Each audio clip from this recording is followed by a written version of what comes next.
রাস্তাঘাটে চলতে গেলে অনেক সমস্যায় পড়তে হয়।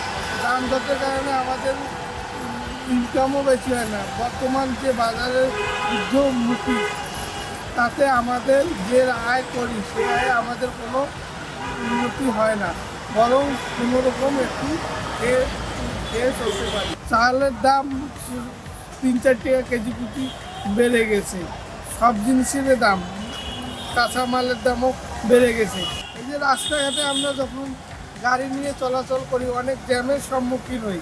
এই জ্যামের কারণে আমাদের 2-3 ঘন্টারও বেশি চলে যায়, অনেক সময় যায়, এতে আমরা বেশি ইনকাম করতে পারি না। রাতের বেলা তো অনেক অসুবিধায়, ফাঁকা জায়গায় ছিনতাইকারী অনেক সমস্যায় পড়তে হয়। রাস্তা দিয়ে যাচ্ছি, ফাঁকা জায়গায় হিরিম করে টিকে আটক করে আমাদের ছিনতাই করে, এটাও অনেক সমস্যায় পড়ি।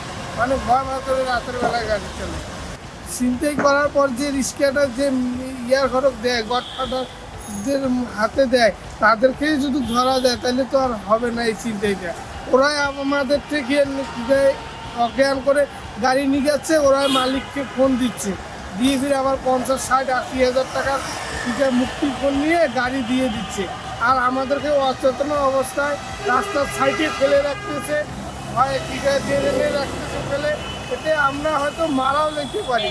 3 দিন 4 দিন আমরা অজ্ঞানে বলতেই পারি না, অচেতন অবস্থায় আমরা রাস্তাঘাটে পড়ে থাকি। এখন আমাদের গত 2 দিন আগে আমাদের এক ড্রাইভারের সাথে এরকম হয়েছে।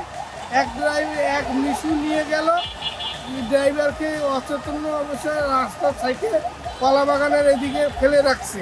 রাখার পর গাড়ি নিয়ে গেছে। আবার রাতের বেলায় ফোন দিল, ফোন দেওয়ার পর 80,000 টাকা মুক্তির ফোন ছিল। ওই 80,000 টাকা দেওয়ার পরে গাড়িটা ফেরত দিল, কিন্তু আমাদের ড্রাইভারের কোনো খবর দিল না।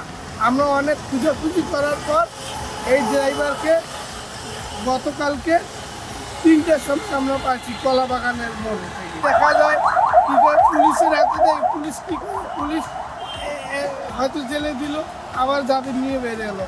তাতে কী হলো? তাদের তো কঠোর শাস্তি হয় না। যদি শাস্তি হতো দৃষ্টমূলক, তারা এই কাজটা করতো না।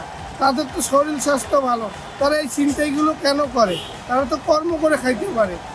তারা কর্ম করে না খেয়ে রাস্তার মধ্যে রাতের বেলায় এই 2-4-5 মিনিটে 50-60 হাজার টাকা ইনকাম করে। আমাদের মতন গরিব মানুষের হয়তো পেটের ছুরি মারতেছে, ছুরি দেখে, যে কোনো জিনিস দেখে, ভয় হতাশ দেখে, নাহলে নেশা হয়ে কিছু হয়ে এই কাজগুলো করতেছে। অজ্ঞান তো ওই যে কী রাতের বেলা খোয়াইছে, রাত 12টা 12:30টার দিকে, আর কাল 3টার সময় আছি, সে এখনও মানে ভালোভাবে করতে পারতেছে না, এখনও ঘুমায় আছে। সরকারের কাছে বলবো যাতে যখন আমাদের নিরাপত্তা হয়, আর আমরা যেন রাস্তাঘাটে চলাচলে কোনো ছিনতাই চাঁদাবাজ না হয়, এইদিকে যেন আমাদের সরকার একটু সচেতন থাকে। আমরা গরিব মানুষ পেটের দায়ে আছি রিক্সা চালাতে, কিন্তু এসে দেখি এগুলোর নির্যাতন হচ্ছে। একটু রাত 9টা 9:30 বাজলে গলির ভিতর নিগি, ঠিক আমাদেরকে ভয় হতাশ দেখে টাকা পয়সা দিনে যা পরিশ্রম করি রাতের বেলা কেড়ে নেয়, বা নাহলে মেরে দেবো। আমরা ভয় হতাশে টাকা পয়সা দিয়ে চলে আসি।